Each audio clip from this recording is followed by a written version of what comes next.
Hi friends, आप सबको प्रणाम। मैं विपिन वर्मा दिव्य ज्योति म्यूजिक फ्रॉम देवरिया से आज आपके बीच में एक बहुत ही खूबसूरत सा डमी करने जा रहा हूँ और आप लोग इसको सुनिए और अपना प्यार दुलार दीजिए और हमारे चैनल को सब्सक्राइब कीजिए। देखिए कैसे गाने का डमी होता है। और हमारे साथ हैं हारमोनिया पे हमारे सनी जी, जो बहुत अच्छा गाते भी हैं, बहुत अच्छा सिंगर है, जिनका गाना भी आप लोग सुने छठ का और आगे धीरे धीरे गाना आप लोग को मिलेगा। तो आइए देखते हैं आज का जो गाना है हम लोग का, उसका मुखड़ा क्या है।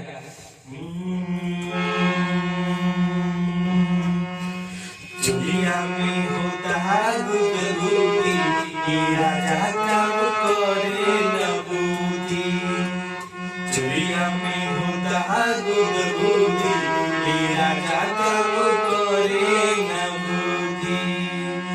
करे नबूदी काम करे नबूदी, करे नबूदी काम करे नबूदी। चुलिया में होता है गुदगुदी, राजा काम करे नबूदी। चुलिया में होता है गुदगुदी, राजा काम करे नबूदी। तो ये सिंपल था, मगर इसके लेवल कर रहे थे। आइए एक बार इसी डब्ल्यू को हम लोग रिदम पे करते हैं, रिदम पे करते हैं। देखिए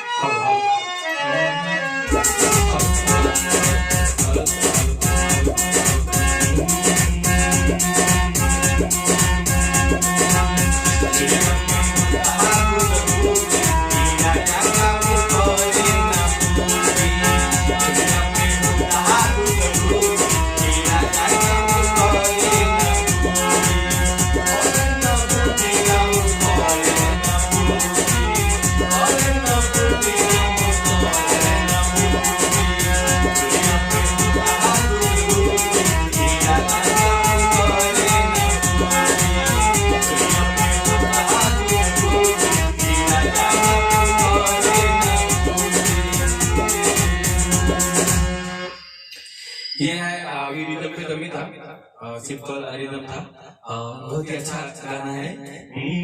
चुलिया में होता है गुदगुदी, राजा काम करे नबूदी। अंदर भी सब बहुत लाजवाब है, जो फाइनल में आप लोग को सुनने को मिलेगा। जब तक सुनिए और कमेंट करके बताइए। ऐसे गाने का जो भी है डमी और रिहर्सल कराया जाएगा। जो भी सिंगर है नए नए, उनको ऐसे समझाया जाएगा और सिखाया जाएगा। आप लोग जुड़िए दिव्य ज्योति म्यूजिक से।